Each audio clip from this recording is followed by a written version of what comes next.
Morning and welcome to the news at 10 on NTA News 24. I am Nolin Ebel Ame. First, the headlines. President Muhammadu Buhari arrives Paris for Africa Finance Summit. This is about seeking to generate money for the revival of African economies. Nigeria Labour Congress on warning strike in Kaduna against reduction of state's workforce. For them to come together and resolve the issue so that we poor masses will be able to survive. Nigerian gun runner who sells ammunition to bandits in Nigeria arrested. He was arrested at Gada local government area of Sokoto State by a combined team of policemen from FIB operatives.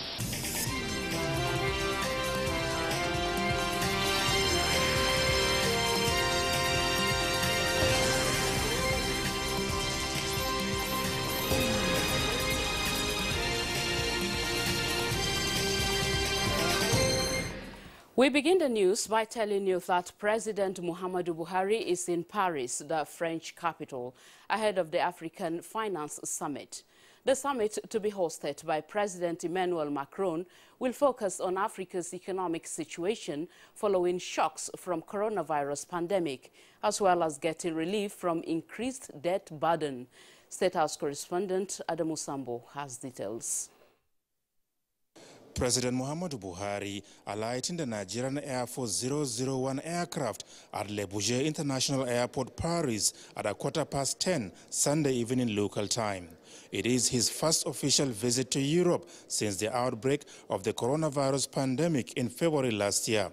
On hand to receive him were senior French government officials, Nigeria's ambassador to France, as well as ministers of foreign affairs, finance, budget and national planning, health, industry, trade and investment, and other top government officials. President Buhari is expected to join other heads of state and government at the African Finance Summit on Tuesday to collectively discuss external funding and debt relief for Africa, as well as private sector reforms. This is about seeking to generate money for the revival of African economies following the major hit they have received from the coronavirus epidemic. The continent has been plunged into an economic recession, the first of its type in the last 25 years. So President Macron is doing something that is very remarkable and important for our continent. This conference is supposed to seek money that will be used to restart the cycle of development on the continent. This is why we're here. President Muhammadu Buhari is scheduled to hold high-level talks with his French counterpart, Emmanuel Macron.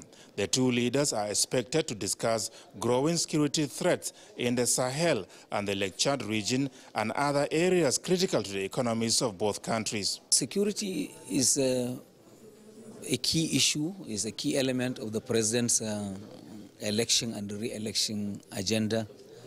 And when you consider that Nigeria, as we are geographically located, we are surrounded by French-speaking African countries. And France is the metropolitan headquarters of French-speaking world. Very influential in the affairs of the continent. And so therefore, President Muhammadu Buhari is right, very correct in seeking partnership with President Macron, so that together with our African brothers, we can seek to find permanent solutions, to the problems not only around Lake Chad, but in the entire Sahel and Sub-Saharan West Africa, which is racked by this crisis of terrorism.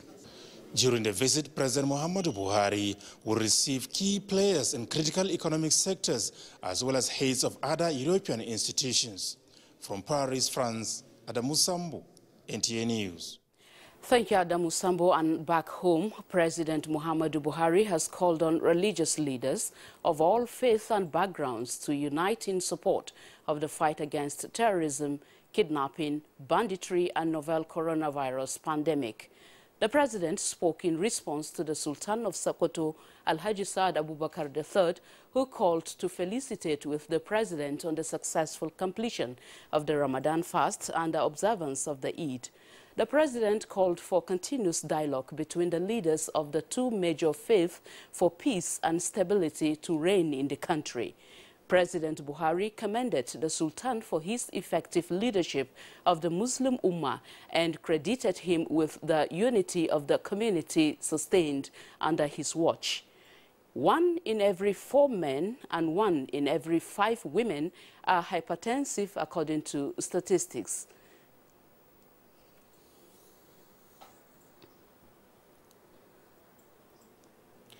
All right, now we will be joining Abdullahi in our Kaduna Network Center. He's going to talk to us on the recent strike action. Hi, Abdullahi. I'm with you. Well, right now we're at the State Secretariat of the Nigeria Labour Congress, and the national president of the NLC, in the person of Comrade Waba, has arrived, and he has addressed the press as well as members who have gathered here. He's not only here alone, he's also here with the leadership of other affiliate unions who have joined in the industrial action, and he has given reasons as to why the NLC has actually embarked on the warning strike and also the protest. Right now, I'm standing with him, and he's going to shed light on what they have planned to do in the next 5 days in the state. Comrade, you are most welcome to Kaduna. You are on ground, you are at the State Secretariat of the NLC. What do we expect in a couple of hours and subsequent days? Well, thank you very much. As we are aware, the action is two-folded. The action is two-folded. One is the withdrawal of services, which has started effectively. The airports are not functioning to come to Kaduna. The rail station certainly is down. The oil sector, particularly our unions that dispense products, have also withdrawn their services. Same with the power sector and also the entire public service. That is the first instance. The second instance is also to have such a rally where we'll also go and address workers at strategic locations. The purpose of this action, as we are aware, is the refusal of Kaduna State government to respect extant laws that are provided in the labor law, particularly section 20 in respect of declaring redundancy. The law said employers shall, is mandatory, it's not anticipatory, it's mandatory, that before you declare redundancy, you must consult the unions to tell them the extent of redundancy and the reason for the redundancy. And even before you go further, before you give any worker his letter, his check must be ready with the left hand. You mean all this was done without consultation? All of this was not done. I heard of the claim to say that he has consulted Nolge. You just heard Nolge addressing the people here. Nolge leadership just addressed the people to say it's a false information.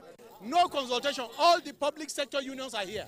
Nobody has been consulted, and you are free to consult all of them here. And therefore, on that issue, we were then informed. The National Executive Council was informed, because the issue has gone beyond a state. It's the issue of law. It's the issue of law that everybody is supposed to respect. Both unions and governments and employers ought to respect our laws. Laws are sacrosanct. So those laws have been violated with impunity. And that's how letters have been issued to workers. First, you remembered the issue of the teachers that were sacked under competent teachers. As we speak, those teachers have not been paid. Secondly, is the issue of local government workers. First instance, over 5,000 were sacked. In this current one, 2,000 were issued letters. We have the latest.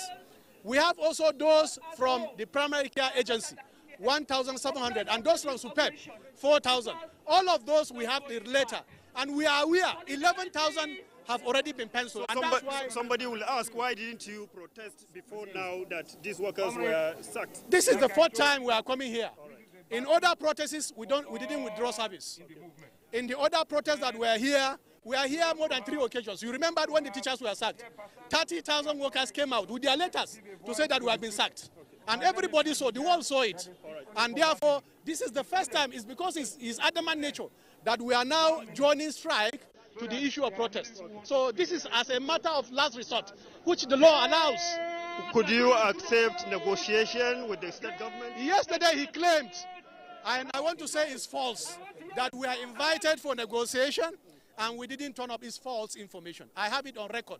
It was around 9 p.m. somebody called. I have his name, I have his number, I recorded it, to say that the proposed meeting by 9 had been shelved because we have not received any invitation, and that information is actually false. You know the way they behave. It's just to put information, withdraw the information so that they can just gain public sympathy, but there was no formal invitation. So from this point where we are now, the state secretariat, where are we heading to? Yes, we are going to the state, where we have the state secretariat, where workers, we are supposed to stop at every point to actually address them.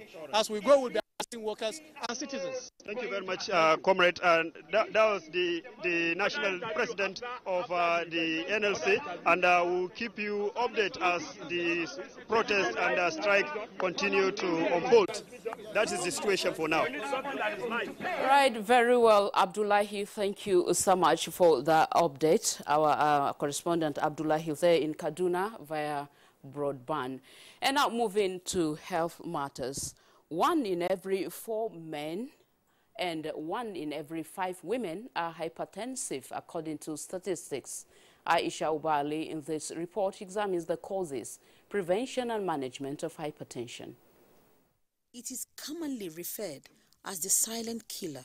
Hypertension, known as high blood pressure, a condition which the vessels persistently raise pressure.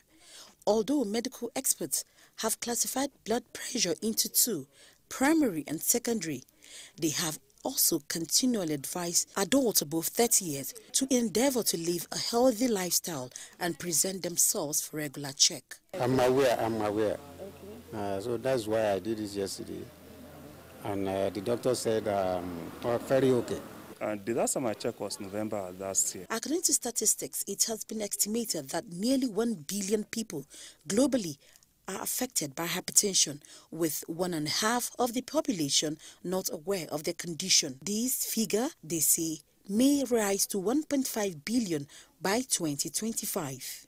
The person that has it doesn't feel anything, so it continues to gradually damage the vital organs of the body until maybe the person collapses. For the essential one, the primary one, we have to take care of what could be the provocating causes. High blood pressure is more common in adults. Medical experts say it also presents in children. Commonest condition that will cause high blood pressure in children is if the child has a kidney problem. So if you see a very young man having this thing, they have to check his kidneys or check other associated conditions like thyroid, and other organs in the body. The World Hypertension Day, which is marked every May 17th, is to create awareness and also make people understand that it can be prevented and controlled. But if the pregnant woman, after having had her baby, she was already what we call pre-eclamptic and eclamptic, who knows, and she continues with her habits of heavy fats diet and being sedentary, not even moving because she has a little baby with her, then hypertension might come to be her neighbor. The World Hypertension Day was first inaugurated in May 2005, and 16 years after, it has remained an annual event. The theme for this year's commemoration is Measure Your Blood Pressure Accurately, Control It, Live Longer. In Abuja, Aisha Ubali, NTA News. Let's now look at update of COVID-19 cases in Nigeria. 7 new COVID-19 infections have been recorded nationwide within the last 24 hours, representing the lowest daily statistics in about a year. This brings the country's total confirmed cases to 165,709. The Nigeria Center for Disease Control, NCDC, records show that Niger State reported 5 new COVID-19 infections, while Rivers reported 2 infections. Active cases nationwide remain at 7,224. Total discharged cases so far are 156,413, while the death toll is 2,066. Meanwhile, Bauchi State Primary Healthcare Development Agency has commenced the administration of the second dose of the COVID-19 vaccine, while urging the people to also continue observing the non-pharmaceutical preventive measures. Mahmoud Ibn Muhammad reports. Having already vaccinated over 47,000 people with the AstraZeneca COVID vaccine, Bauchi State has recorded over 80% success in the first phase of the exercise. The guidelines worldwide is to receive the second dose between 3 to 12 weeks. And the longer you stay before receiving the second dose, the more protection you will receive according to the available studies. Appeal to our people, to the population in Bauchi State, not to be complacent in the sense that to think that COVID-19 has passed. No, we are still with COVID-19. 9 weeks since the administration of the first jab, the State Primary Healthcare Development Agency has begun administering the second dose of the vaccine with Governor Bala Muhammad, his wife, the State Deputy Governor, some senior citizens and frontline workers. The response that we have gotten in terms of percentage is very encouraging.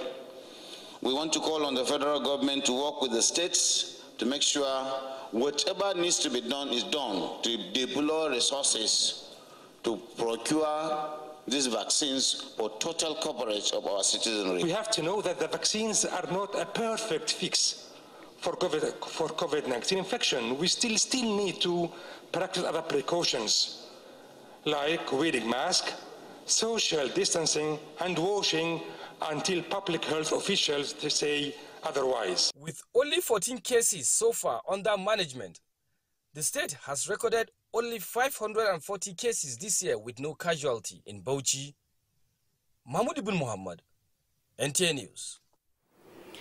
You're still watching the news at 10 on NTA News 24. Up ahead, Nigerian gun runner who sells ammunition to bandits in Nigeria arrested shortly.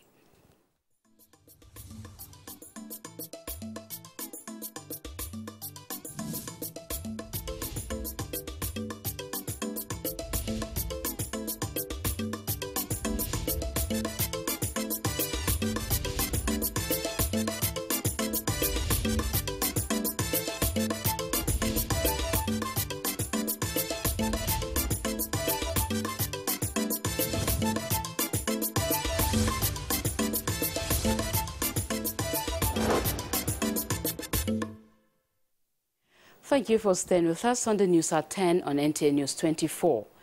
Now, a notorious gun runner from Niger Republic who confessed to have sold no fewer than 450 rifles and 8,000 live ammunition to bandits in Zamfara State and some other neighboring states within the past 3 years has been arrested. Jamilu Ibrahim has details.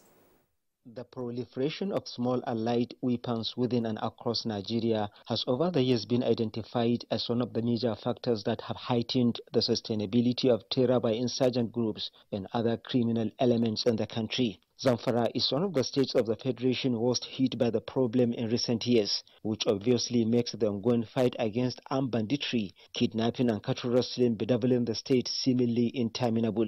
Despite the various measures taken to check the proliferation of the firearms and to disarm those who illegally possess them, the ugly trend appears to have continued unabated. The recent arrest of a 30-year-old Nigerian who allegedly specializes in supplying firearms to bandits in Zamfara and some other neighboring states is a clear testimony to that. He is a native of Malbasa town in Niger Republic. He was arrested at Gada, local government area of Sokoto State, by a combined team of policemen from FIB operatives, Zamfara and Sokoto State, kidnapping unit of the two command, in collaboration with the Miyetti Allah.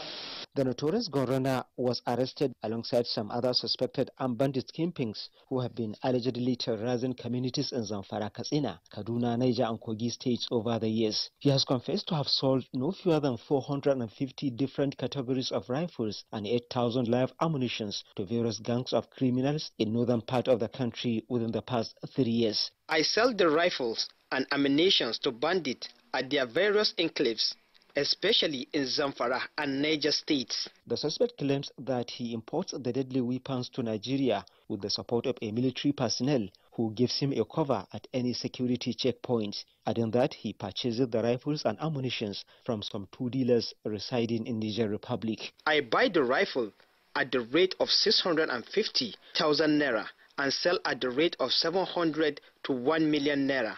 I buy live ammunitions at the rate of 1,000 and sell at the rate of 1,200 naira. Zamfara State Police Command assures that the notorious gunrunner will face the full wrath of the law as efforts are being intensified to bring all his collaborators to book. Some security experts and analysts are of the view that unless the activities of arms traffickers and dealers are adequately checked, the ongoing effort to achieve lasting peace in the country will be a mirage. In Gusau, Jamilu Ibrahim, NTA News. From Gusau, we take you to Imo State, where the effort to flush out criminal elements in Imo State is taking a new dimension, as the State Police Command has relaunched the Special Police Squad, Operation Search and Flush.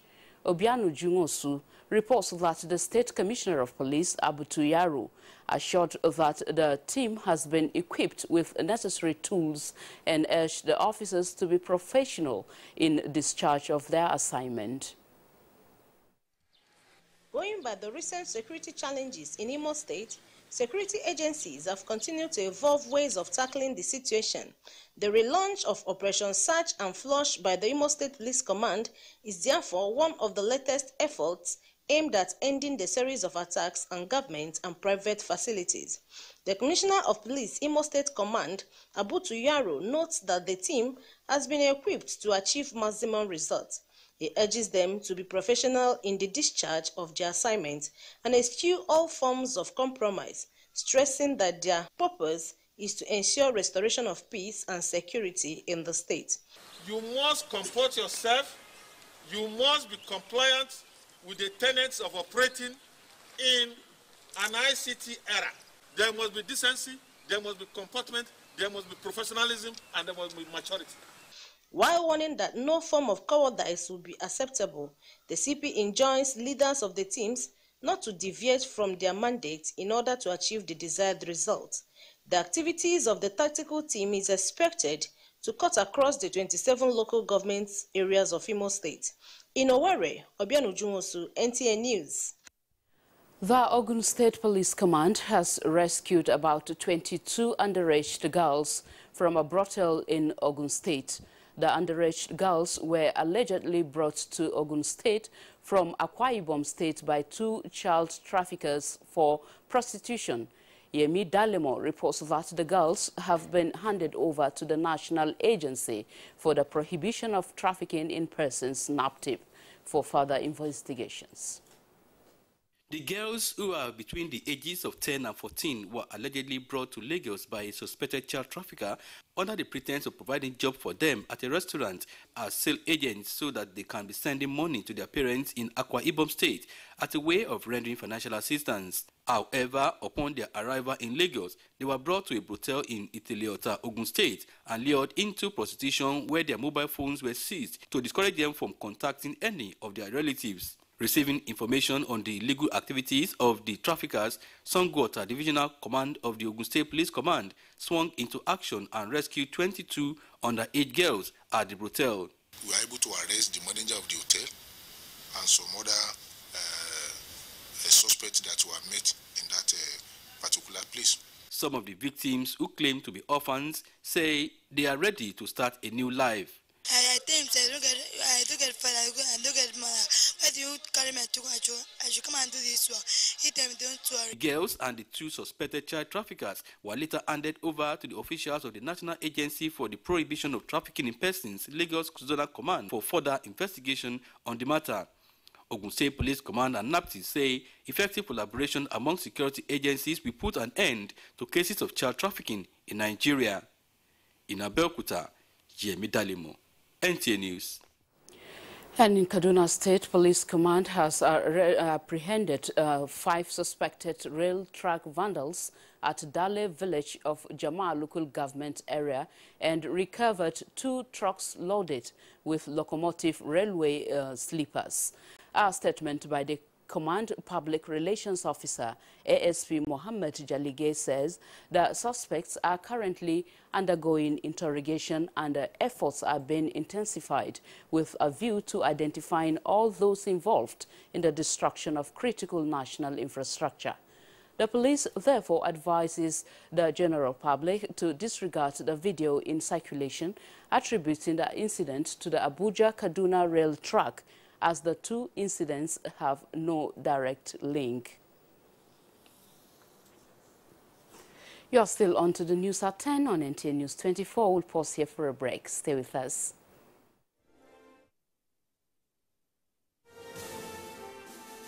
Advertising your goods and services on the right channel gives you an edge over your competitors. NTA News 24 has all the platforms for your target audience. The station is on DSTV channel 419, GoTV channel 46, StarTimes channel 101, and Free TV channel 703. With our digital format and wide range, we can reach customers in next to no time. We are eager to promote your business, goods, and services. So, partner with us for a very rewarding business experience. For more information, please call or visit our office at NTA headquarters, Area 11, Garki, Abuja. NTA News 24. News and more news. Thank you for Nigeria. Desperate times require. People are strong and united. Our founding fathers. This report takes a look at self-security as a complement to security operatives' efforts in fighting security in challenging times. Oftentimes, many individuals, when moving from their homes to both known and unknown destinations, find it difficult to disclose intended destinations to close family members, be it to the wife, husband, children, other close relatives, or even workmates, all in the name of protecting one's privacy. This habit has led to issues of missing persons who might be dead or living, but not to the knowledge of their loved ones, who end up in anguish looking for them, hoping that they will one day turn up alive. There has been cases of persons who left home for years with no trace. However, as the nation battles rising cases of insecurity, it is imperative that citizens cultivate the self-security habit in these trying times. There's always a link. For instance, if someone calls me out, then I go and I don't come back. What the police does is to check who was your last caller. And often at times, the whereabouts of this person is usually known through that last caller. So at one way or the other, it's always help the police in the investigation when any of these things come to play. Many youths are in this habit. When parents inquire of their destinations, they cringe and claim of desiring privacy. Some adults and family heads are also culpable. At every given point, whether it's your family, whether your friends, whether your colleagues in the office, they should be able to know, oh, Bridget has gone to this place. You are doing it because, 1, you are a responsible citizen. 2, everybody must know. I'll be the border's keeper. Let people have a track record of your movement, because when things happen, it can easily help to save your life. In fact, telling people about your movement can mean the difference between life and death. For those who have very clandestine intentions, that's when they refuse to tell people where they are going to. Otherwise, if your movement is legitimate, there's nothing wrong in telling 1 or 2 persons, especially your family members, where you are going to. You know, most of us Nigerians, we are used to saying, I dey come. Just wait, I dey come.